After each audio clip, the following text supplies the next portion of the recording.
dans Bulle d'Art. Nous voici au FRAC, le Fonds régional d'art contemporain, basé à Marseille dans le quartier historique du Panier.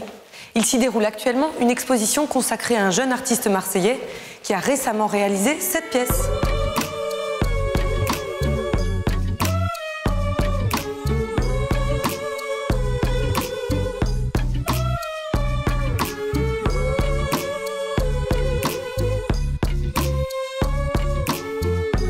À première vue, il s'agit d'un assemblage en 3 dimensions de matériaux transparents découpés qui forment une série de motifs géométriques. Mais c'est en tournant autour qu'apparaissent les véritables figures de cette composition. Des nuages. Des nuages immobiles formés de 15 feuilles de verre parallèles, mises en tension du sol au plafond par une série de câbles métalliques. Une installation à la fois fragile et monumentale qui évoque un paysage aérien. Le titre de l'œuvre, Un nuage de verre, donne le ton de l'univers poétique dans lequel cet artiste semble vouloir nous immerger. Nous serions donc face à un nuage, un élément par définition impalpable, pourtant matérialisé sous nos yeux par des plaques de verre en suspension.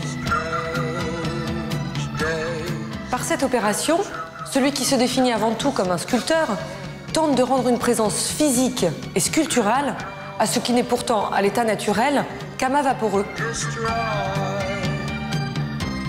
Mais qui est cet artiste qui se permet de manipuler les éléments à la manière d'un alchimiste?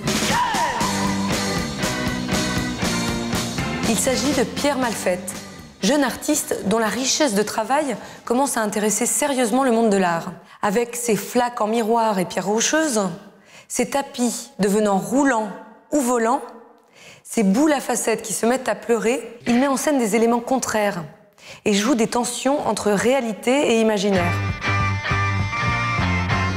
Il emprunte ces matériaux au monde industriel et les confronte à des éléments aussi insaisissables que la lumière, l'air et l'eau.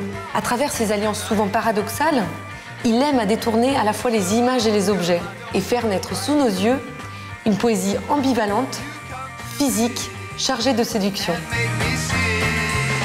Un nuage de verre est en cela un bon exemple de la démarche de l'artiste. Puiser les matières premières dans notre environnement quotidien, les manipuler pour leur offrir une nouvelle vie, en déceler la poésie et transformer les choses qui nous entourent en œuvres d'art.